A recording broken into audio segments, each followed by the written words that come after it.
Hello everyone. तो अब तक हमने socialism in Europe and the Russian revolution के लेक्चर 1 में स्टडी करा कि सोशलिज्म का आइडिया क्या होता है और कैसे ये सोशलिज्म का आइडिया पूरे यूरोप में स्प्रेड होना स्टार्ट हो गया था। जिस तरीके से फ्रेंच रेवोल्यूशन ने एक होप दी थी लोगों को कि जो एस्टेब्लिश्ड फॉर्म ऑफ गवर्नमेंट है, जो मोनार्की है, उसको ख़त्म करा जा सकता है, उसी तरह से रशियन रेवोल्यूशन ने लोगों को एक सोशलिस्ट के आइडिया की होप दी थी। सोशलिस्ट का आइडिया एक ऐसा आइडिया जो रिच और पुअर के बीच का जो डिफरेंस है उसको मिटा सके, लैंड को एक सोशल प्रॉपर्टी बना दिया जाए, उस पर किसी की प्राइवेट कब्जा ना हो, उस पर किसी का प्राइवेट अधिकार ना हो। यही आइडियोलॉजी कार्ल मार्क्स और फ्रेडरिक एंगल ने जब कम्युनिज्म के नाम पर दी तो ये पूरे यूरोप में स्प्रेड हो गई। इस थ्योरी के स्प्रेड होने के बाद हमने जाना कि कैसे जगह मतलब डिफरेंट नेशन में लोगों ने अपनी पॉलिटिकल पार्टीज बनाना स्टार्ट कर दिया था। पर 1914 के पहले तक सोशलिस्ट को किसी भी नेशन में सफलता नहीं मिली थी कि वो पूरी तरीके से अपनी सरकार को फॉर्म कर सकें, गवर्नमेंट को फॉर्म कर सकें। हालांकि उनके जो मेंबर्स थे वो पार्लियामेंट में इलेक्ट हो रहे थे और अपना एक रिप्रेजेंटेशन दे रहे थे, पर पूरी तरीके से उन्हें अपनी गवर्नमेंट किसी भी कंट्री में नहीं बना पाई थी। जो उन्हें पहली सफलता मिली थी, जो मिलेगी अभी, वो मिली थी रशिया की कंट्री में। इसीलिए फिर हमने रशिया की कंट्री की हिस्ट्री को डिटेल में डिस्कस करना स्टार्ट करा। हमने जाना कि वहाँ पर जार निकोला II का रोल था, वहाँ का एथनिक कंपोजिशन क्या था, वहाँ ऑर्थोडॉक्स क्रिश्चियनिटी के लोग मेजर में थे। इकोनॉमिक एक्टिविटीज़ को हमने जाना कि वहाँ की 85% पॉपुलेशन एग्रीकल्चरल एक्टिविटीज़ में इन्वॉल्व थी। वर्कर की कंडीशंस को हमने डिस्कस करा। उसके बाद हमने जाना 1905 रेवोल्यूशन में कैसे वहाँ के लोगों ने फिर जार को मजबूर कर दिया कि एक इलेक्टेटिव रिप्रेजेंटेटिव पार्लियामेंट बने जिसको डूमा बोला गया और वो उससे कंसल्ट करे। पर जार ने फर्स्ट डूमा को डिसमिसल कर दिया 75 डेज के अंदर। फिर सेकंड डूमा का इलेक्शन हुआ 3 मंथ के अंदर और फिर उसको इलेक्ट करा। फिर जार ने उसको डिसमिसल कर दिया और फिर वोटिंग जो राइट्स थे उनको चेंज करके थर्ड डूमा इलेक्ट करी, जिसमें उसने इंश्योर करा कि ज़्यादा से ज़्यादा लोग कंजर्वेटिव पार्टी के हों। इसके बाद हमने देखा कि फर्स्ट वर्ल्ड वॉर का क्या इम्पैक्ट रहा रशिया के ऊपर। रशिया ने फर्स्ट वर्ल्ड वॉर में पार्टिसिपेट करा था एलाइड ग्रुप की ओर से। ये फाइट कर रहा था जर्मनी और ऑस्ट्रिया के साथ। 1914 से 1916 के बीच में जर्मनी की जो रशिया की आर्मी थी वो जर्मनी और ऑस्ट्रिया की आर्मी से डिफीट हो गई। इनके लगभग 1970 तक 7 मिलियन लोग, 70 लाख लोग कैजुअलिटीज़ में मारे गए, यानी उनकी डेथ हो गई वॉर को फाइट करने के दौरान। और जो इनकी आर्मी की टुकड़ी ऑस्ट्रिया और हंगरी से हारी थी, लौटते वक्त उन्होंने अपने ही देश की क्रॉप और बिल्डिंग्स को डिस्ट्रॉय कर दिया ताकि इनेमी की जो आर्मी है वो इस लैंड पर सर्वाइव ना कर पाए। इसके कारण रशिया की ही जो पॉपुलेशन थी उसमें लगभग 3 मिलियन पीपल रेफ्यूजी बन गए, यानी कि शरणार्थी बन गए, जिनके पास ना अब घर था ना प्रॉपर ऑक्यूपेशन था। तो रशिया बहुत बुरी तरीके से सफ़र कर रहा था वर्ल्ड वॉर फर्स्ट के इम्पैक्ट को। हालांकि रशिया फर्स्ट वर्ल्ड वॉर को जीत गया था क्योंकि 1917 में फिर एलाइड पावर को ज्वाइन किया था यूएस ने, जिसकी हेल्प से allied power first world war को जीत गया था। पर यूएस के आने से पहले तक रशिया बहुत बुरी तरीके से सफ़र कर रहा था। जर्मनी और ऑस्ट्रिया की आर्मी थी वो अब रशिया के ईस्टर्न पार्ट पर इंटर होना भी स्टार्ट हो गई थी। अब बात करते हैं कि रशिया की बाकी अंदर के नेशन में क्या चल रहा था। तो हमने जाना था कि वहाँ पर लेबर की शॉर्टेज बहुत ज़्यादा हो चुकी थी। इन्होंने इम्पोर्ट अपना बंद कर दिया था दूसरी कंट्री से। अब इनके जो फूड आइटम्स थे वो नहीं आ रहे थे। फूड शॉर्टेज बहुत ज़्यादा थी। जो स्मॉल शॉप्स थी वो क्लोज डाउन हो गई थी। फैक्ट्रियाँ भी लेबर शॉर्टेज से बंद होने लगी थी क्योंकि जो वर्किंग एज की पॉपुलेशन थी वो या तो मर चुकी थी या फिर उनकी वॉर में रिक्रूटमेंट हो चुकी थी, आर्मी में रिक्रूटमेंट हो चुकी थी। इसके बाद हम आगे डिस्कस करते हैं। फरवरी 1917 का मंथ है।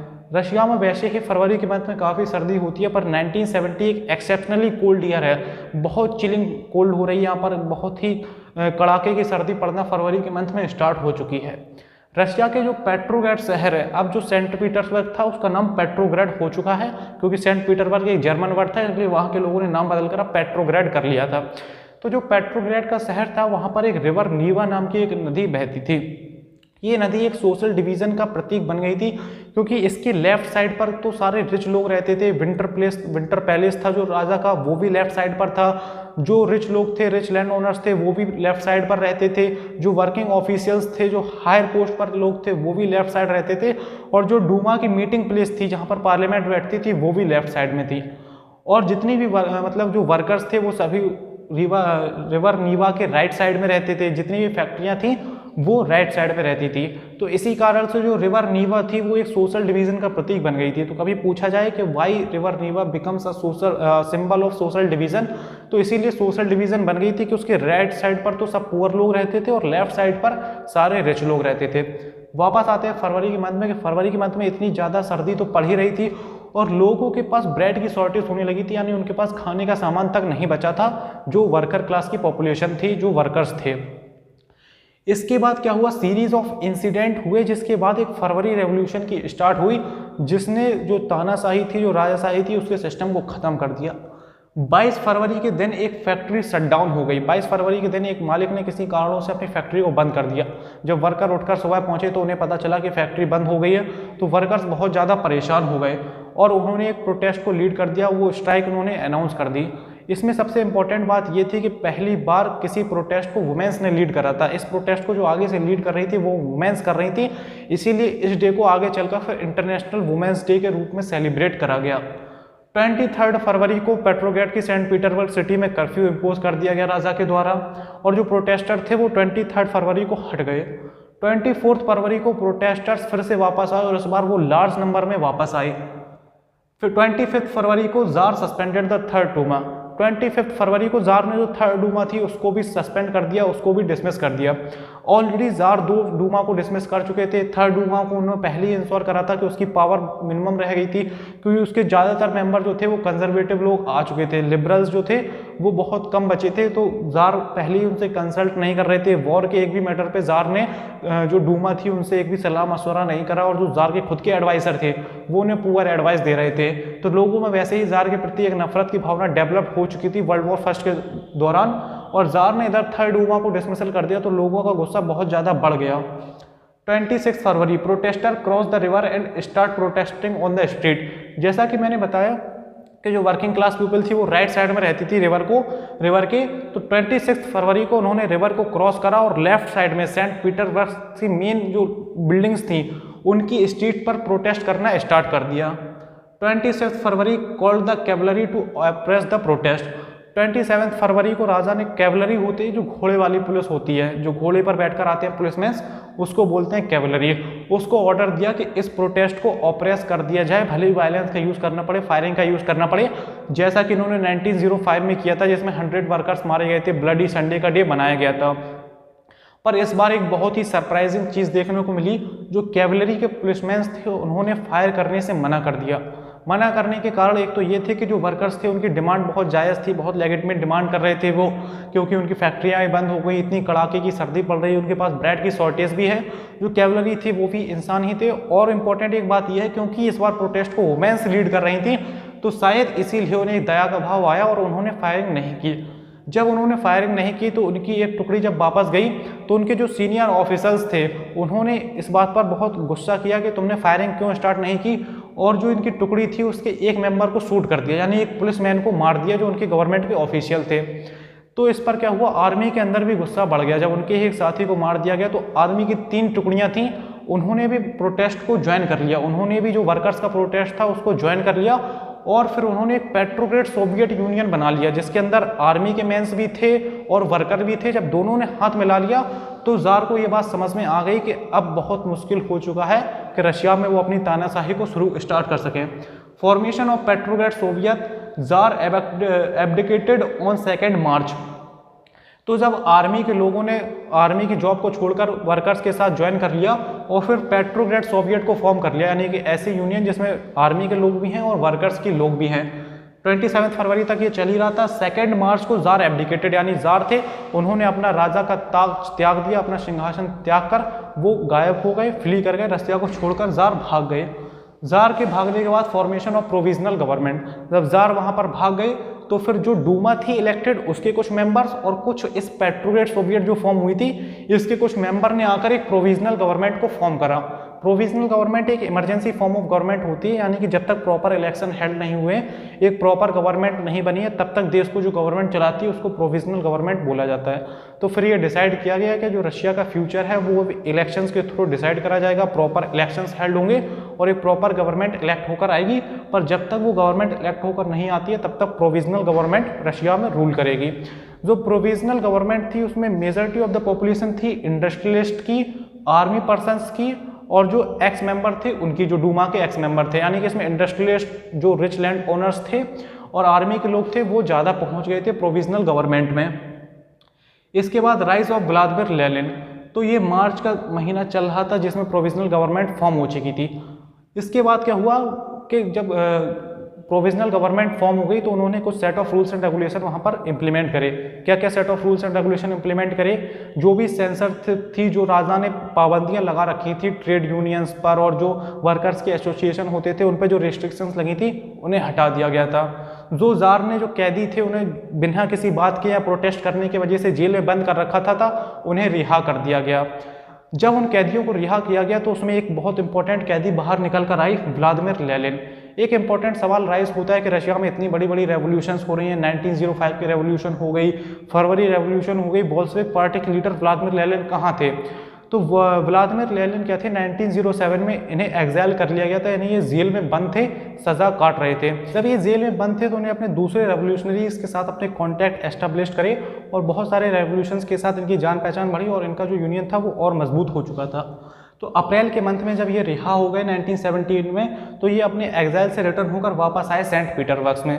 जब इन्होंने देखा कि जार एब्डिकेटेड हो चुके हैं, यानी जार भाग चुके हैं और प्रोविजनल गवर्नमेंट की सरकार बन चुकी है, तो फिर इन्होंने कहा कि अब ये सही वक्त है कि जो बोल्शेविक पार्टी है वो प्रोविजनल गवर्नमेंट को टेक ओवर करे और वहाँ पर अपनी सरकार बनाए। जो प्रोविजनल गवर्नमेंट थी उसने एक गलत डिसीजन ये लिया था कि उन्होंने कंटिन्यू करा था फर्स्ट वर्ल्ड वॉर को फाइट करना, जो कि रशिया के लोग नहीं चाहते थे। वो चाहते थे वार एंड हो जाए। तो लेनिन ने आते ही क्या दिया, अप्रैल थेसिस दिया, क्योंकि लेनिन अप्रैल के मंथ में लौट कर आए थे। तो अप्रैल थेसिस में इन्होंने अपनी 3 डिमांड को सामने रखा। इन्होंने कहा कि अब हम 3 डिमांड के लिए फाइट करेंगे। वो डिमांड कौन कौन सी थी?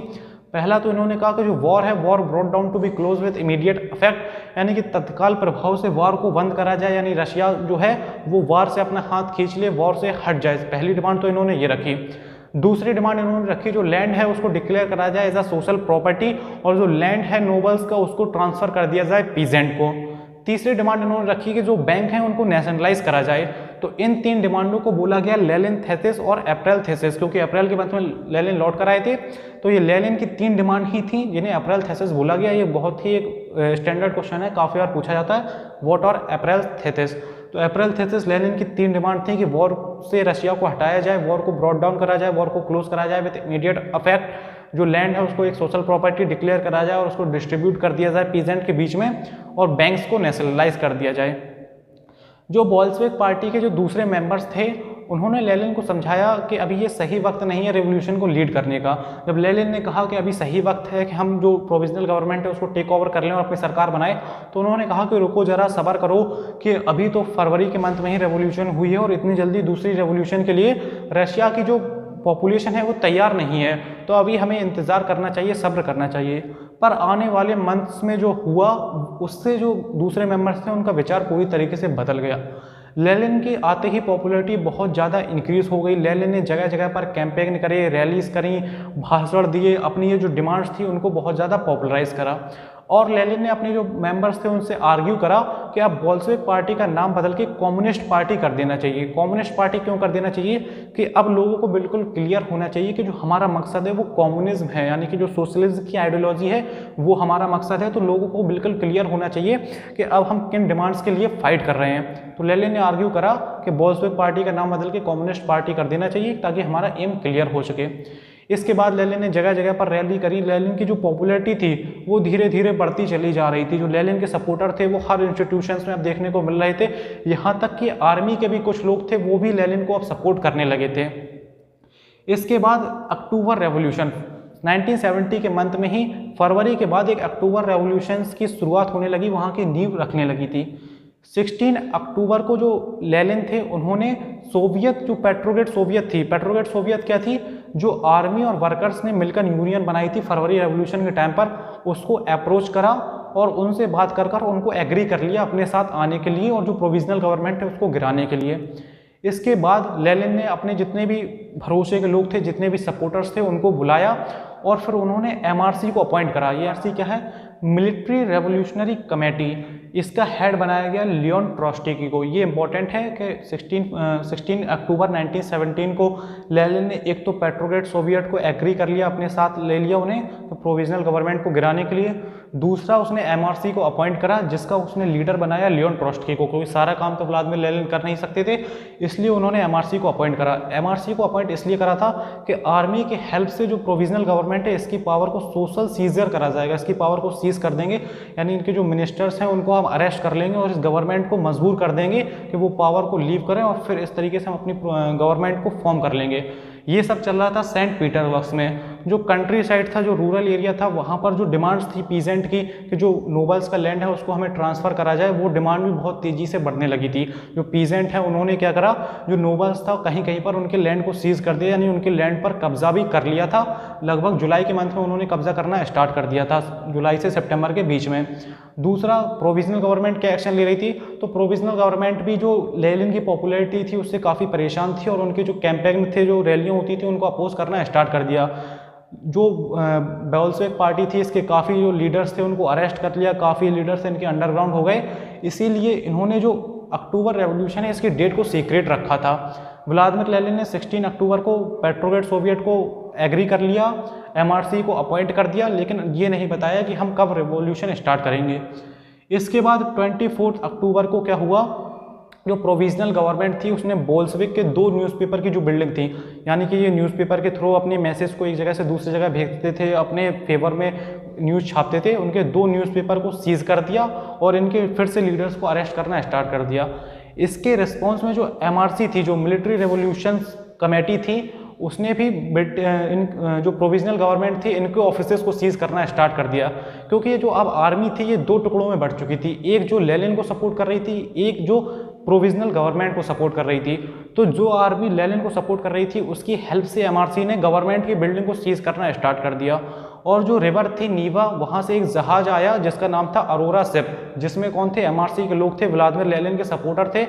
इसने जो इम्पोर्टेंट आर्मी के पॉइंट थे जहाँ पर आर्मी की टुकड़ी रहती थी उनको चेक पॉइंट पर ले लिया, यानी उनको घेर लिया, आर्मी को घेर लिया। और एमआरसी ने जो विंटर पैलेस था उसको सीज कर दिया और जो प्रोविजनल गवर्नमेंट थे, प्रोविजनल गवर्नमेंट के जो लीडर्स थे उनको अरेस्ट कर लिया और फाइनली प्रोविजनल गवर्नमेंट ने हथियार डाल दिए। प्रोविजनल गवर्नमेंट ने सरेंडर कर दिया व्लादिमीर लेनिन के आगे और फिर व्लादिमीर लेनिन की यहाँ से अब सरकार बनना स्टार्ट होगी।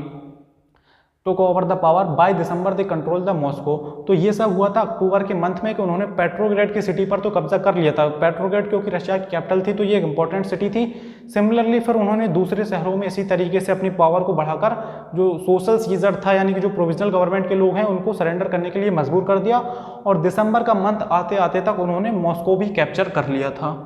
आफ्टर अक्टूबर रेवोल्यूशन, यानी कि अब व्लादिमीर लेनिन की सरकार यहाँ पर बन चुकी है, प्रोविजनल गवर्नमेंट खत्म हो चुकी है। तो एक बार क्विक रिकॉल करते हैं कि जो फरवरी का मंथ था वहाँ पर मोनार्की खत्म हो चुकी थी। 2 मार्च को जो राजा ने एब्डिकेट कर दिया, उसके बाद प्रोविजनल गवर्नमेंट की सरकार बनी। व्लादिमीर लेनिन जेल से छूटकर आई, इनकी पॉपुलैरिटी बढ़ती चली गई और जो प्रोविजनल गवर्नमेंट थी उनकी पॉपुलैरिटी कम होती गई। इन्होंने पेट्रोग्रेड सोवियत को भी एग्री कर लिया और एक एमआरसी अपॉइंट करा। ये एमआरसी इंपॉर्टेंट है कि एमआरसी के जो हेड थे वो कौन थे, एमआरसी का लीडर कौन था। एमआरसी के लीडर व्लादिमीर लेनिन नहीं थे, ये थे लियोन ट्रोट्स्की, इनके ही भरोसे के आदमी थे। फिर एमआरसी ने सोशल सीजर करा, यानी कि उन्होंने आर्मी की हेल्प से जो प्रोविजनल गवर्नमेंट थी उसके ही लीडर्स को अरेस्ट करके उन्हें मजबूर कर दिया सरेंडर करने के लिए और दिसंबर के मंथ तक इन्होंने मॉस्को को कैप्चर कर लिया। तो फाइनली यहाँ पर अब व्लादिमीर लेनिन की सरकार बन चुकी है, एक परफेक्ट सोशलिस्ट की गवर्नमेंट अब रशिया में आ चुकी है। अक्टूबर रेवोल्यूशन के बाद क्या हुआ, यानी कि व्लादिमीर लेनिन ने अब कौन कौन से एक्शंस लिए। फिर अक्टूबर रेवोल्यूशन के बाद जब व्लादिमीर लेनिन की सरकार बन गई तो इन्होंने जो अप्रैल थीसिस के अंदर प्रोमिसेस करे थे उनको फुलफिल करना स्टार्ट करा। बैंक्स को नेशनलाइज कर दिया गया, लैंड को डिक्लेयर कर दिया गया, एक सोशल प्रॉपर्टी है लैंड, और जो नोबल्स के लैंड थे उनको पीजेंट को ट्रांसफ़र करना स्टार्ट कर दिया और हाउस पार्टीशन स्टार्ट कर दिया इन्होंने। जो शहरों में बड़े बड़े जिनके पास घर थे और फैमिली मेम्बर कम थे उनके हाउसेस में पार्टीशन कर दिया और जिनके पास घर नहीं है, जिनको घर की ज़रूरत है, उनको वो घर दे दिए रहने के लिए। तो इस तरीके से जो लेनिन थे उन्होंने मतलब जो प्रॉमिस करे थे उसको अपने पूरे करना स्टार्ट कर दिया था। और इन्होंने क्या करा था, इनकी जैसी की इच्छा थी कि बोल्शेविक पार्टी का नाम बदल के अब कम्युनिस्ट पार्टी हो जाए, तो उन्होंने बोल्शेविक पार्टी का नाम बदल के रशियन कम्युनिस्ट पार्टी भी रख लिया। और इन्होंने क्या चेंज किया, जो पुराने एरिस्टोक्रेसी के टाइटल होते थे जैसे कि प्रिंस, जार, काउंट, उनको बैन कर दिया कि अब कोई भी जो एरिस्टोक्रेसी के टाइटल हैं उनको यूज़ नहीं करा जाएगा। इससे क्या होगा, एक सेंस ऑफ इक्वालिटी डेवलप्ड होगा वहाँ के लोगों के बीच में कि अब कोई राजा नहीं, कोई प्रिंस नहीं, कोई काउंट नहीं है, सब लोग इक्वल हैं। और क्योंकि जो चेंज आया है इतना बड़ा गवर्नमेंट का वो थोड़ा आर्मी में भी रिफ्लेक्ट हो, इसलिए उन्होंने आर्मी की यूनिफॉर्म को भी चेंज करना चाहा। उसके लिए ने 1918 में एक क्लॉथिंग कॉम्पिटिशन हेल्ड करा, जिसके अंदर जो सोवियत हैट होती है जिसको बंदाम का बोलते हैं उसको चूज़ करा गया, जिसके बीच में स्टार होता है। तो सोवियत हेड को एक क्लोथिंग कंपटीशन की तरह चूज़ किया गया और आर्मी की यूनिफॉर्म को भी चेंज कर दिया, ताकि अब देखिएगा जो न्यू आर्मी है वो व्लादिमीर लेनिन की अपॉइंट की हुई आर्मी है। और इसके बाद इन्होंने जनवरी 1918 में, जैसा कि इनका पहला जो एम था वो ये था कि वॉर को ब्रॉट डाउन करा जाए, फर्स्ट वर्ल्ड वॉर से रशिया को हटाया जाए। इसके लिए उन्होंने जर्मनी के साथ ट्रीटी ऑफ ब्रेस्ट लिटोव्स्क को साइन करा मार्च 1918 में, सॉरी जनवरी नहीं, मार्च 1918 में इन्होंने ट्रीटी ऑफ ब्रेस्ट लिटोव्स्क को साइन करा जर्मनी के साथ। पर ये जो ट्रीटी थी इससे जर्मनी के लोग थे वो मतलब इससे जो रशिया के लोग थे वो काफ़ी नाखुश थे। जो दूसरी पार्टीज थी, जो दूसरी एलाइज थी, वो भी काफ़ी नाखुश हो गए थे व्लादिमीर लेनिन और जो बोल्शेविक पार्टी थी उसके साथ। क्यों? क्योंकि इन्होंने इस ट्रीटी के अंदर जो रशिया का एक बड़ा मेजर पार्ट था वो जर्मनी को दे दिया था पीस के लिए, मतलब कि वॉर से जो जर्मनी है वो अपनी सेना को रशिया से हटा ले, उसके बदले में इन्होंने रशिया का एक थोड़ा पार्ट जर्मनी को दे दिया था ट्रीटी ऑफ ब्रेस्ट लिटोव्स्क के अंदर। तो ब्रेस्ट लिटोव्स्क को सब साइन करा था मार्च 1918 को, और रशिया का कुछ पार्ट इन्होंने जर्मनी को दे दिया। इससे वहाँ के लोग काफ़ी नाखुश थे। इसके बाद क्या हुआ, इलेक्शंस हेल्ड कराए गए। जो कॉन्स्टिट्यूएंट असेंबली थी, जो पार्लियामेंट थी, उसके लिए नवंबर 1917 में इलेक्शंस को हेल्ड कराए गए। तो जो बोल्शेविक के लोग थे वो काफ़ी ज़्यादा इंश्योर थे, क्योंकि मतलब इतनी ज़्यादा लेनिन की पॉपुलैरिटी हो चुकी है तो इलेक्शंस तो हम जीत ही जाएंगे। पर ऐसा नहीं हुआ। जो सोशलिस्ट रेवोल्यूशनरी पार्टी थी उसको मेजॉरिटी में लोगों ने पसंद करा, उसको वोट ज़्यादा मिल गए, और व्लादिमीर लेनिन की जो पार्टी थी, बोल्शेविक पार्टी थी, उसको 25% से भी कम वोट्स मिले। जो कॉन्स्टिट्यूएंट असेंबली आई, अब उसमें जो मेजॉरिटी लोग थे, जो मेजर मेंबर्स थे, वो आ गए थे सोशलिस्ट रेवोल्यूशनरी पार्टी से। इसके क्या रीजंस हो सकते हैं, इस पर डिफरेंट हिस्टोरियंस की डिफरेंट राय है। क्योंकि सोशलिस्ट रेवोल्यूशन पार्टी थी वो थी पीजेंट की पार्टी, और रशिया में 85% पीजेंट थे, तो हो सकता है कि इसी कारण से हो सकता है कि बोल्शेविक पार्टी को अपनी मेजॉरिटी ना मिल पाई हो। इसके बाद जैसा कि डूमा और जार के बीच में हुआ था, वैसा ही कुछ व्लादिमीर लेनिन और नई कॉन्स्टिट्यूएंट असेंबली के बीच में हुआ। जो व्लादिमीर लेनिन के मेजर थे, जो इनकी नई पॉलिसी थी, उनका क्लैश होने लगा कॉन्स्टिट्यूएंट असेंबली के साथ। तो फिर व्लादिमीर लेनिन ने क्या करा, कॉन्स्टिट्यूएंट असेंबली को डिसॉल्व कर दिया, डिसमिस कर दिया, जिस तरीके से जार ने करा था। और फिर इसके जो बयान दिया, इसका कारण जो बताया व्लादिमीर लेनिन ने, वो बताया कि जो चुनाव हैं वो काफ़ी हड़बड़ी में हुए हैं, प्रॉपर तरीके से नहीं हुए हैं, इसलिए इस असेंबली को डिसमिस करा जाता है। और जो बोल्शेविक पार्टी है, इसको जो वोट मिले हैं वो ज़्यादा डेमोक्रेटिक है, इसलिए बोल्शेविक पार्टी ही अब रशिया पर रूल करेगी। इसके बाद क्या हुआ, जो इंडिविजुअल फ्रीडम थी उसको दबाना स्टार्ट कर दिया व्लादिमीर लेनिन ने। जो अपोजिट पार्टी के मेंबर्स थे उनको अरेस्ट करना स्टार्ट कर दिया। और क्या हुआ, एक सीक्रेट पुलिस को बनाया गया जिसका नाम रखा गया चेका। इसका काम होता था कि कोई भी अगर जो बोल्शेविक पार्टी है उसके खिलाफ किसी प्रोटेस्ट की या किसी रेवोल्यूशन की तैयारी कर रहा है तो उसको अरेस्ट कर लिया जाए फिर और एग्जीक्यूट कर दिया जाए। तो पूछा जा सकता है कि चेका क्या है। चेका एक सीक्रेट पुलिस थी जो कि व्लादिमीर लेनिन ने अपॉइंट करी थी इंश्योर करने के लिए कि अपोजिट पार्टी के मेंबर कोई न्यू रेवोल्यूशंस को लीड ना करें, कोई अशांति ना बनाए। तो व्लादिमीर लेनिन के टाइम पर जो इंडिविजुअल फ्रीडम थी वो काफ़ी कम रह गई थी। तो इसी बात से काफ़ी राइटर और काफ़ी पोएट नाखुश थे। ऐसे भी लोग थे जिन्होंने व्लादिमीर लेनिन के रैलीज करी थी। जो पोएट्स थे, राइटर्स थे, व्लादिमीर लेनिन के लिए उन्होंने रैलीज करी, उसके फेवर में आर्टिकल्स लिखे थे। पर अब वो इस बात से नाखुश थे कि व्लादिमीर लेनिन भी कहीं कहीं तानाशाही जैसा कर रहे थे। इंडिविजुअल फ्रीडम उन्होंने काफ़ी कम कर दी थी, सीक्रेट पुलिस भी यहाँ पर लगा रखी है। और इसके बाद जो रशिया था वो एक सिंगल पार्टी सिस्टम बन गया था, यानी कि यहाँ पर सिर्फ एक बोल्शेविक पार्टी ही बन गई थी। बोल्शेविक पार्टी ही अब इलेक्शन में पार्टिसिपेट करेगी और जीते हारे अब गवर्नमेंट सिर्फ बोल्शेविक पार्टी की ही बनेगी, यानी रशिया अब एक वन पार्टी सिस्टम बन चुका था। इसके बाद क्या हुआ, बिगिनिंग ऑफ सिविल वॉर। तो रशिया में क्या हुआ, एक सिविल वॉर की स्टार्ट होने की तैयारी स्टार्ट हो गई।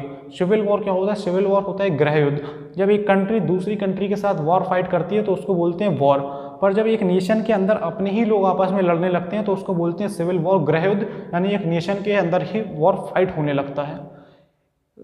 बोल्शेविक की पार्टी की मेजॉरिटी में आने के बाद बोल्शेविक के राज में क्या हुआ, जो रशिया की सोसाइटी थी वो 3 तरह के लोगों में डिवाइड हो गई, रेड, ग्रीन्स और वाइट। जो रेड थे वो बोल्शेविक पार्टी के सपोर्टर थे, बोल्शेविक पार्टी के लोग थे।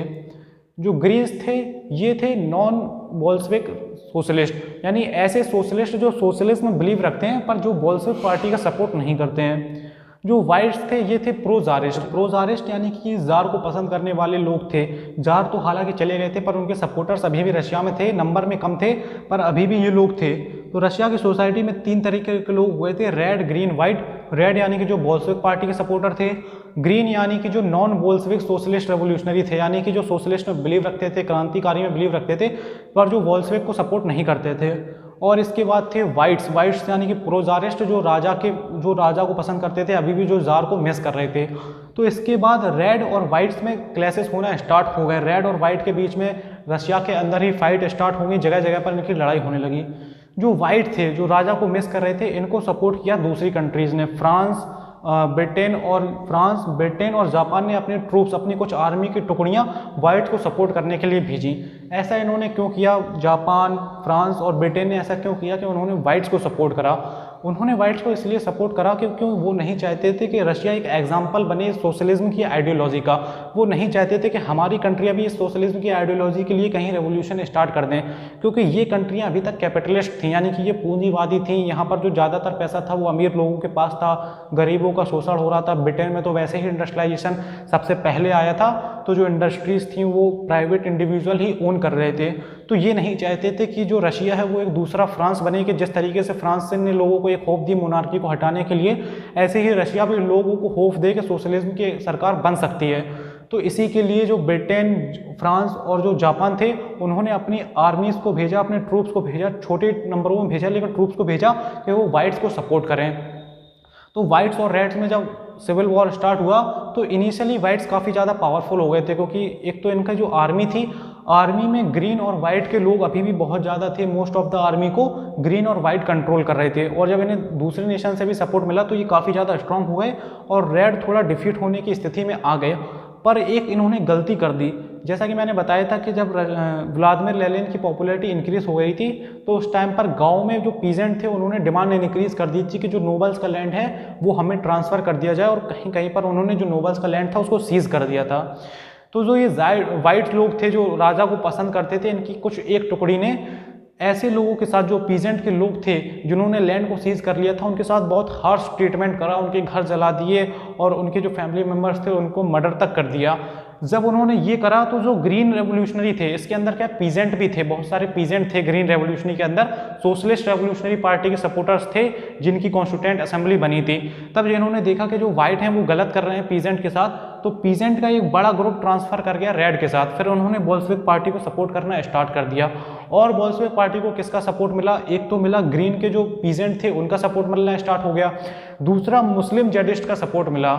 रशिया के अंदर जैसा कि मैंने बताया था कि ऑर्थोडॉक्स क्रिश्चियन हालांकि मेजॉरिटी में थे, पर वहाँ पर कुछ मुस्लिम्स भी थे। तो जो वहाँ पर मुस्लिम रिफॉर्मर्स थे उनको जेडिडिस्ट बोला जाता था। तो ये क्वेश्चन पूछा जा सकता है, वो वर जेडिडिस्ट? तो Jadidist were the Muslim reforms in the Russia. तो मुस्लिम जेडिडिस्ट का सपोर्ट मिलना स्टार्ट हो गया बोल्शेविक को। फिर बोल्शेविक पार्टी थी उसका पल्लड़ा भारी हो गया और इस सिविल वॉर में बोल्शेविक पार्टी जीत गई। पर जीतने से पहले कितना नरसंहार हुआ, जगह जगह पर मारकाट स्टार्ट हो गई थी, जो स्मॉल शॉप्स थे उन्हें लूटना स्टार्ट हो गया था, जगह जगह पर मतलब फैमाइन हो रहे थे, जगह जगह पर अकाल हो रहे थे, जो दुकानें थी उन्हें लूट लिया जा रहा था। लूटिंग, बैंडिट्री, ये एक बहुत कॉमन एक्टिविटी हो गई थी रशिया के अंदर। तो इस सिविल वॉर मतलब दुनिया में अब तक के हुए सबसे घिनौने सिविल वॉर में इस सिविल वॉर को काउंट किया जाता है, जो रेड, ग्रीन और वाइट के बीच में फाइट करा गया था। इसकी एंडिंग क्या हुई कि रेड के लोग जीत गए जेडिडिस्ट और पीजेंट्री के सपोर्ट से, और जो ग्रीन और वाइट थे वो डिफीट हो गए। जब सिविल वॉर एंड हुआ और रेड जो थे बोल्शेविक के सपोर्टर थे वो इस वॉर को जीत गए थे with the help of Muslim Jadidist, और जो पीजेंट का सपोर्ट मिला था, नॉन नेशनलिस्ट रशियंस का सपोर्ट मिला था। जो एक रशिया था ये उन कंट्रीज़ में था जो एक से ज़्यादा कॉन्टिनेंट में फैला हुआ था। रशिया ने यूरोप को तो मतलब एक्वायर्ड कर ही रखा था, इनका जो मेजर पार्ट था वो तो यूरोप के अंदर था, पर कुछ सेंट्रल एशियाज़ की कंट्री थी वो भी उस टाइम पे रशियन एम्पायर के अंडर में आती थी। एक नेशन था कीवा था, और जो सेंट्रल एशिया था उसमें जो बोल्शेविक पार्टी के जो सोशलिस्ट के सपोर्टर थे, कॉलोनियलिस्ट थे, यानी कि जिन्होंने सेंट्रल एशिया और कीवा पर कब्जा कर रखा था, वो सोशलिस्ट के सपोर्टर थे और बोल्शेविक पार्टी के सपोर्टर थे। उन्होंने क्या करा, जो नेशनलिस्ट थे उन कंट्री के अंदर, जो ऐसे लोग थे जो चाहते थे कि हमारी कंट्री इंडिपेंडेंट हो जाए, उनको मारना स्टार्ट कर दिया, उनका मर्डर करना स्टार्ट कर दिया in the name of socialism. इन्होंने कहा कि हाँ ये लोग जो है वो सोशलिज्म की आइडियोलॉजी के खिलाफ जा रहे थे, इसलिए सोशलिज्म की आइडियोलॉजी को डिफेंड करने के लिए हमें इन्हें मारना पड़ा। ये मैं कहाँ की बात कर रहा हूँ? सेंट्रल एशिया और कीवा की। ये क्या है? रशिया एक ऐसा नेशन था जो एक से ज़्यादा कॉन्टिनेंट में फैला हुआ था। एशिया मतलब यूरोप को तो इसने एक्वायर कर रखा था, मेजर पार्ट इसका यूरोप में था, पर कुछ सेंट्रल एशिया और कीवा जैसे नेशंस को भी इसने कॉलोनियल कर रखा था, गुलाम बना के रखा हुआ था।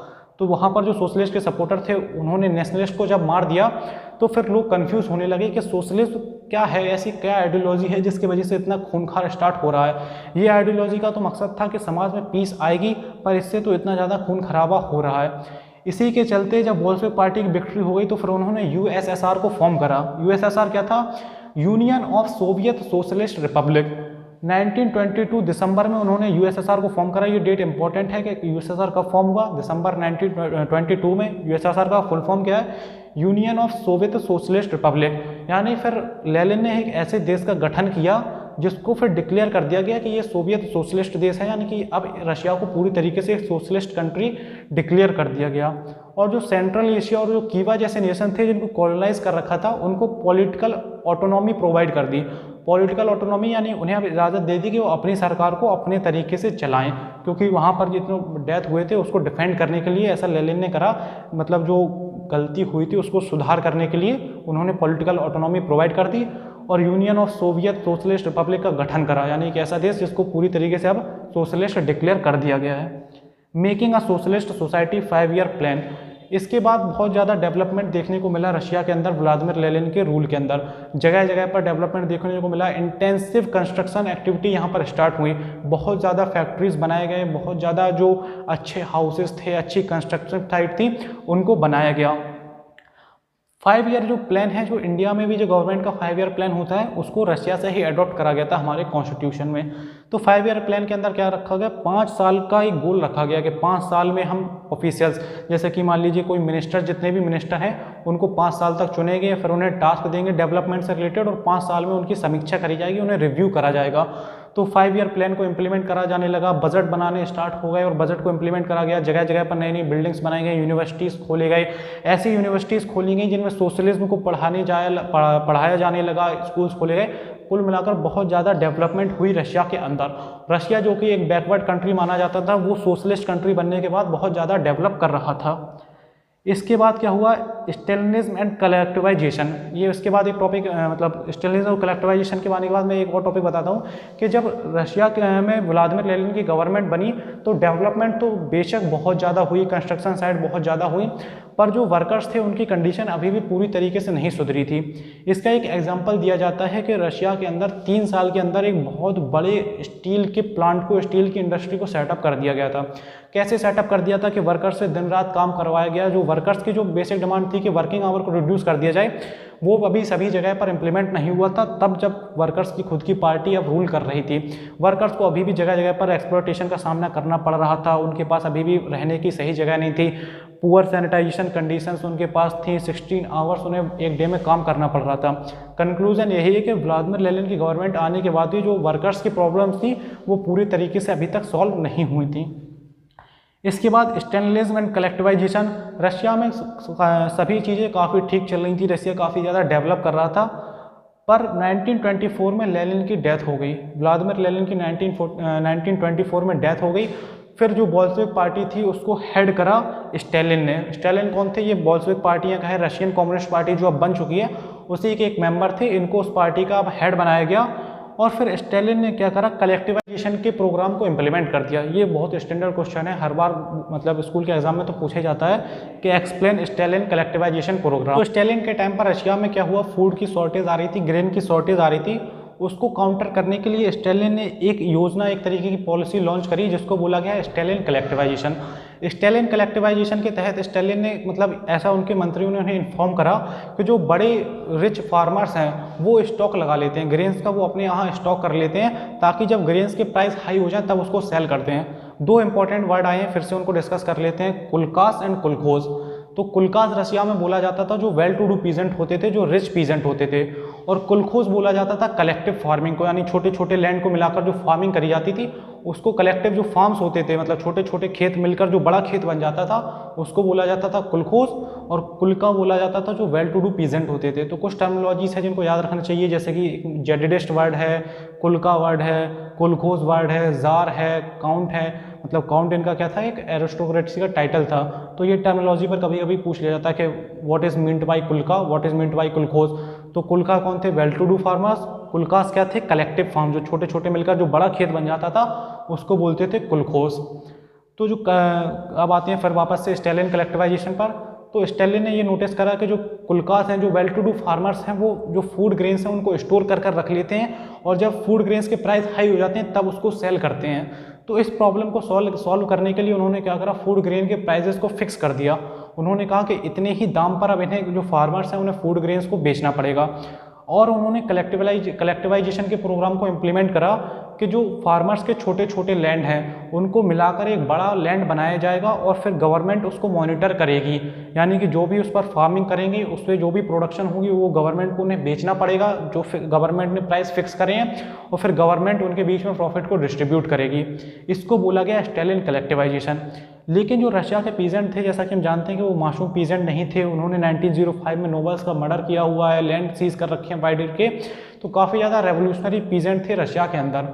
उन्होंने इस चीज़ का खुल के विरोध किया। इंटरेस्टिंग बात यह है कि हमने पहले डिस्कस करा था, जो रशिया के पीजेंट थे वो कॉम्यून फार्मिंग, मिर फार्मिंग को करते थे, यानी कि अपनी इच्छा से वो लैंड को जोड़कर फार्मिंग करते थे और जो ग्रेन्स होता था उसको आपस में बांट लेते थे।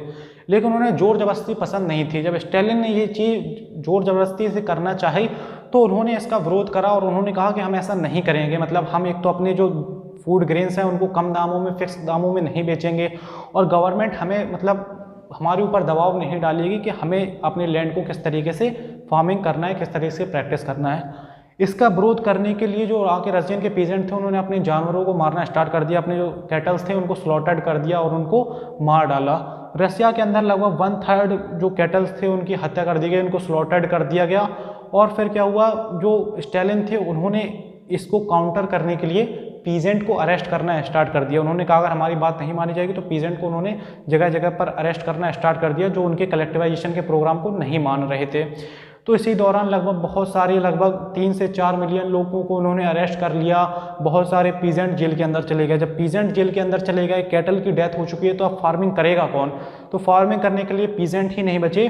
और 1930 से लेकर 1930 के बीच में एक बहुत बड़ा अकाल आया रशिया के अंदर, जिसमें लगभग 40 लाख लोगों की डेथ हो गई।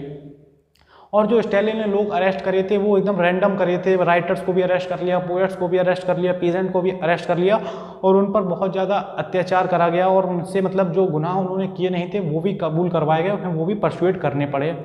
तो स्टैलिन की जो ये नीति थी, स्टैलिन कलेक्टिवाइजेशन, इसका बहुत ज़्यादा विरोध होने लगा। पीजेंट तो विरोध कर ही रहे थे, इनकी खुद की पार्टी के मेंबर में भी बहुत ज़्यादा क्रिटिसिज्म अराइज हो गया था स्टैलिन के प्रति, स्टैलिन गलत कर रहे हैं इसको। तो फिर स्टैलिन ने प्रोटेस्ट बहुत ज़्यादा ना बढ़ जाए, इसीलिए कहीं कहीं जगह पर जो पीजेंट थे उनको इजाज़त दे दी कि वो जिस तरीके से चाहें उस तरीके से फार्मिंग कर सकते हैं। पर इन्होंने क्या करा, लैंड को अपनी इच्छा से देना चाहा। पीजेंट को ऐसी जगह पर लैंड प्रोवाइड करे जहाँ पर खेती करना बहुत मुश्किल था, और उन पर बहुत ज़्यादा हैवी टैक्सेस को भी इम्पोज करा। तो बहुत सारे पीजेंट ने खेती छोड़ना भी स्टार्ट कर दिया था। तो एक बार फिर से कि स्टैलिन कलेक्टिवाइजेशन, पहले तो स्टैलिन कौन थे? स्टैलिन बोल्शेविक पार्टी के एक मेंबर थे। जब व्लादिमीर लेनिन की डेथ हुई 1924 में, तो फिर स्टैलिन को वहाँ का लीडर बनाया गया, वहाँ का हेड बनाया गया। इन्होंने जो ग्रेन के प्राइस बढ़ रहे थे, जो मतलब फूड ग्रेन के जो बढ़ते हुए प्राइस थे, उसको कंट्रोल करने के लिए स्टैलिन कलेक्टिवाइजेशन प्रोग्राम को इम्प्लीमेंट करा। इसके तहत क्या होता था, छोटे छोटे फार्म्स को मिलाकर एक बहुत बड़ा फार्म बना दिया जाता था, जिस पर किसान खेती करते थे। उससे जो प्रोडक्शन होती थी उसको फिक्स प्राइस में गवर्नमेंट के लोग खरीद लेते थे, और उसको मॉनिटर भी गवर्नमेंट के लोग करते थे। वैसे टेक्निकली ये काफ़ी अच्छा था, क्योंकि छोटे छोटे लैंड्स को मिलाकर एक बड़ा लैंड बनाएंगे तो उस पर खेती करना आसान होता है, और रशिया के लोग ऐसा पहले कर भी रहे थे। पर क्योंकि स्टैलिन ने ये जोर जबरदस्ती से करना चाहा, मतलब लोगों के ऑपरेशन को नहीं समझा, छोटे स्तर पर जो रेवोल्यूशन हुआ उसको सही तरीके से डील नहीं करा, तो फिर ये एक बहुत बड़ा प्रोटेस्ट बन गया। लोगों ने इसके प्रोटेस्ट के लिए अपने ही जानवरों को मारना स्टार्ट कर दिया। 1/3 कैटल को उन्होंने स्लॉटर्ड कर दिया। और जब स्टैलिन ने बहुत ज़्यादा पीजेंट को, बहुत ज़्यादा फार्मर्स को अरेस्ट कर लिया, तो वहाँ पर खेती करने के लिए कोई नहीं बचा। और 1930 से 1993 के बीच में इतना भयंकर अकाल आया रशिया के अंदर कि लगभग 4 मिलियन पीपल, लगभग 40 लाख लोगों की उस अकाल में डेथ हो गई। फिर इसके बाद जो रशिया मतलब बोल्शेविक पार्टी के ही जो मेंबर्स थे, रशियन कम्युनिस्ट पार्टी के मेंबर थे, उन्होंने स्टैलिन को क्रिटिसाइज़ करा। तो स्टैलिन ने कुछ लोगों को अपनी जो इस तरीके से फार्मिंग वो करना चाहते हैं उस तरीके से फार्मिंग करने की इजाज़त दे दी, और उन पर टैक्सेस बहुत ज़्यादा इम्पोज करे, और उन्हें बहुत गलत जगह पर लैंड दिए। तो ये था स्टालिन कल्टिवाइजेशन प्रोग्राम। पर इसके बाद भी स्टालिन की सरकार चलती रही, वर्ल्ड वॉर 2 हुआ और वर्ल्ड वॉर 2 के बाद भी 1953 तक स्टालिन ने रूल करा, जब तक उनकी डेथ नहीं हो गई। पर फिर आगे चलकर रशिया का जो यूएसएसआर था वो टूट गया, यूएसएसआर का फॉल हो गया। तो फाइनली ये चैप्टर का यहाँ पर होता है एंड, इस मतलब रशियन रेवोल्यूशन का एंड होता है। अब तक हमने क्या क्या सीखा कि रशिया एक काफ़ी बैकवर्ड कंट्री था, वहाँ पर ज़ार का रूल चलता था, पर वहाँ के लोगों ने रेवोल्यूशन स्टार्ट करा। पहले कॉन्स्टिट्यूएंट असेंबली आई, फिर वहाँ पर फरवरी रेवोल्यूशन हुआ, वहाँ पर एक प्रोविजनल गवर्नमेंट आई और फाइनली व्लादिमीर लेनिन जैसे एक पक्के सोशलिस्ट की सरकार बनी। पर तब भी वर्कर्स की कंडीशन इंप्रूव नहीं हुई, इंडिविजुअल फ्रीडम लोगों को नहीं मिली। तो ये सोशलिज्म की ये कहीं खामियाँ थी, यानी जो रियल सोशलिज्म था वो कहीं राजनीति में दबकर रह गया था। अब हमारा लास्ट टॉपिक बचता है कि दुनिया ने रशिया से क्या सीखा, रशियन रेवोल्यूशन से पूरी दुनिया पर क्या इम्पैक्ट पड़ा। जैसा कि हमने पहले डिस्कस करा, फ्रेंच रेवोल्यूशन का क्या इम्पैक्ट पड़ा था बाकी यूरोप के नेशन और बाकी कंट्रीज़ पर। तो हम डिस्कस करते हैं कि ग्लोबल इन्फ्लुएंस क्या हुआ रशियन रेवोल्यूशन का, और ये जो सोशलिज्म की जो आइडिया था उसका क्या इम्पैक्ट पड़ा। लोगों ने एक लाइव एग्जाम्पल देखा रशिया में कि यहाँ पर सोशलिज्म लोगों की सरकार बनी और उन्होंने कैसे डेवलपमेंट करा और कैसे इसकी फॉल हुई। In many countries communist party were formed. तो बहुत सारी कंट्रीज़ थी जो कम्युनिस्ट पार्टी से इंस्पायर्ड हुई और वहाँ उन्होंने अपनी कम्युनिस्ट पार्टी बनाना स्टार्ट किया। जैसे कि communist party of great Britain यानी कि ब्रिटेन में भी एक कम्युनिस्ट पार्टी फॉर्म हुई। यहाँ तक कि इंडिया में भी एक communist party of India CPI form हुई है, वो भी यहीं से इंस्पायर्ड थी। Bolshevik encouraged colonial people to follow their experiment. जो बोल्शेविक पार्टी थी उन्होंने जो कॉलोनियल गवर्नमेंट थे, ऐसी गवर्नमेंट जो ब्रिटेन के अंडर में थी, जो ब्रिटेन की गुलाम थी, उनको मोटिवेट करा, उनको इंस्पायर्ड करा कि वो ये जो सोशलिज्म का आइडिया है इसके एक्सपेरिमेंट को प्रैक्टिस करें और इसके से मोटिवेट हो। इंडिया में भी रेवोल्यूशनरीज थे, जैसे कि मैंने बताया था चंद्रशेखर आज़ाद थे, वो व्लादिमीर लेनिन से काफ़ी ज़्यादा इंस्पायर्ड थे। तो जगह जगह पर इन्होंने रेवोल्यूशनरीज को इंस्पायर करा, खासकर उन नेशंस को जो गुलाम है, जो कॉलोनियल गवर्नमेंट है, उनको बहुत ज़्यादा इंस्पायर करा कि वो इस एक्सपेरिमेंट को फॉलो करें। Conference of the people of the east was held to promote socialism. 1920 में conference of the people of east को होस्ट करा गया और इसमें सोशलिज्म का जो आइडिया था उसको बहुत ज़्यादा प्रमोट करा गया वर्ल्ड वाइड। इसके बाद the Bolshevik founded Comintern an international union of pro Bolshevik socialist party. इसके बाद जो बोल्शेविक के लोग थे, बोल्शेविक जो पार्टी थी, जो अब रशियन कम्युनिस्ट पार्टी बन चुकी थी, उसने एक कॉमिंटर्न को फॉर्म करा। कॉमिंटर्न क्या था? एक इंटरनेशनल यूनियन था ऐसे लोगों का जो बोल्शेविक पार्टी को सपोर्ट करते हैं। तो यहाँ तक इन्होंने एक इंटरनेशनल यूनियन भी बनाया कि सोशलिज्म का आइडिया स्प्रेड हो चुके। पर इसके बाद भी जो वर्ल्ड था वो दो आइडियोलॉजीज में, दो विचारधाराओं में बट गया था। एक जो कम्युनिस्ट पार्टी से इंस्पायर्ड हुए थे, इन्होंने देखा कि रशिया ने कितनी ज़्यादा डेवलपमेंट करी, ऐसी कंट्रीज जो सोशलिज्म को सपोर्ट कर रही थी। पर दूसरे एंड पर कुछ कंट्रियां जैसे कि फ्रांस और ब्रिटेन ऐसी कंट्रियां थी, वो मानती थी कि ये सोशलिज्म का आइडिया बहुत ही बेकार है। सोशलिज्म के आइडिया के आड़ में इन्होंने जो इंडिविजुअल फ्रीडम थी उसको दबाया और जो एक सेंसरशिप थी उसका बहुत ज़्यादा गलत इस्तेमाल करा। मतलब बहुत ज़्यादा लोगों का शोषण किया गया, लोगों की जो बात रखने की अपनी एक आज़ादी होती है उसको दबाया गया, वर्कर्स भी कंडीशन भी इम्प्रूव नहीं हुई। रशिया ने जो डेवलपमेंट तो करी है पर यहाँ पर बहुत ज़्यादा नरसंहार हुआ, यानी बहुत ज़्यादा मैसेकर हुए, बहुत खून खराबा हुआ है सोशलिज्म के नाम पर। ये हमने देखा भी कि रशिया ने 2 रेवोल्यूशंस लीड करी, सिविल वॉर हुआ, तब भी रशिया को सुकून नहीं मिला, वहाँ शांति नहीं मिल पाई। कंक्लूजन क्या है? कंक्लूजन ये है कि इसके बाद डिफरेंट कंट्रीज़ ने सोशलिज्म की अपनी परिभाषा एक बना ली। मतलब सोशलिज्म में दूसरी कंट्रियों में गया तो वो सोशलिज्म थोड़ा मॉडिफाइड हो गया।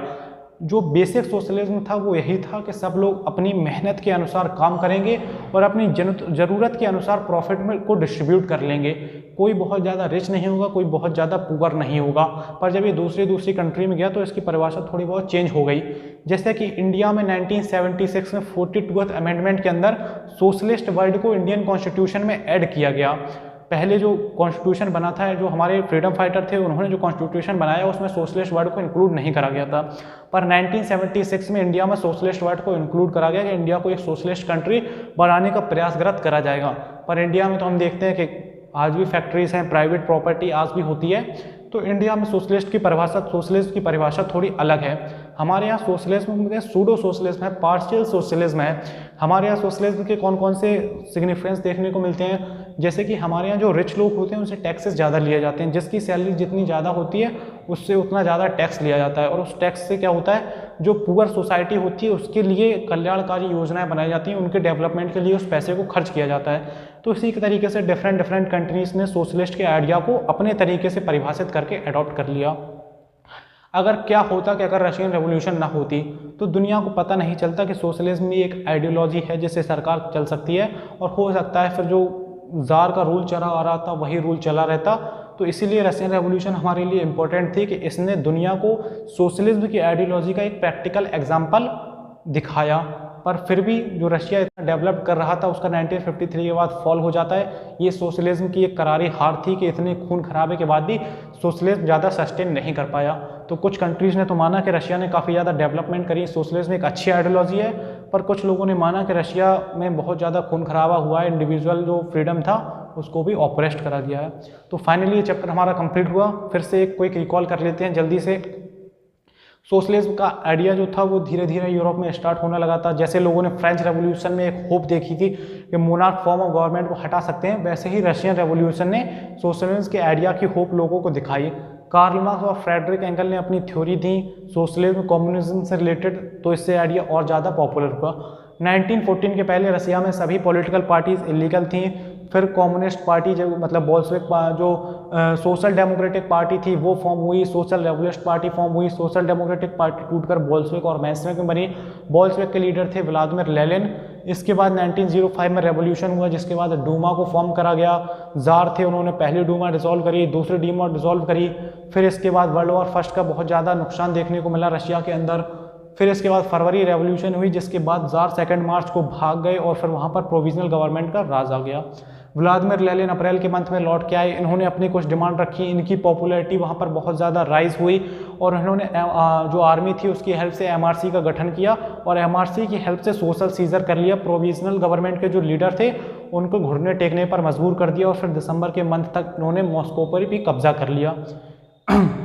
इसके बाद क्या हुआ, इन्होंने जो अपने वादे किए थे उनको पूरा करा, आर्मी के ड्रेस को चेंज करा, बैंक को नेशनलाइज कर दिया, वॉर ट्रीटी जर्मनी के साथ साइन की ब्रेस्ट लिटॉप्स में in the month of March 1918 में। लोग इससे काफ़ी नाखुश हुए, ये इलेक्शन हार गए। इसके बाद इन्होंने कॉन्स्टिट्यूएंट असेंबली को डिसॉल्व कर दिया, रशिया को वन पार्टी सिस्टम बना दिया, इंडिविजुअल जो फ्रीडम थी उसको इन्होंने दबाना स्टार्ट कर दिया, यूनियन पर इन्होंने अपनी निगाहें रखी, सीक्रेट पुलिस बना दी जिसका नाम था चेका। तो फिर इसके बाद क्या हुआ, एक सिविल वॉर रशिया के अंदर ही हो गया जिसमें रेड ग्रीन और वाइट में आपस में लड़ाई हुई। रेड वर्सेस वाइट चला, दूसरी कंट्रीज ने वाइट को सपोर्ट करा पर एट द एंड रेड जीत गए। उसके बाद यूएसएसआर का फॉर्मेशन हुआ, जो सेंट्रल एशिया और जो कीवा जैसे नेशंस थे जो रशिया के अंडर में थे उन्हें पॉलिटिकल ऑटोनॉमी दी गई और फिर रशिया को डिक्लेयर कर दिया गया एक सोशलिस्ट कंट्री। उसके बाद 5 ईयर प्लान इंट्रोड्यूस करा गया और रशिया ने काफ़ी ज़्यादा डेवलपमेंट करी पर वर्कर की कंडीशन अभी भी कहीं नहीं सुधरी थी। इसके बाद 1924 में व्लादिमीर लेनिन की डेथ हो गई। उसके बाद स्टालिन ने फिर बोल्शेविक पार्टी जो रशियन कम्युनिस्ट पार्टी थी उसको लीड करा।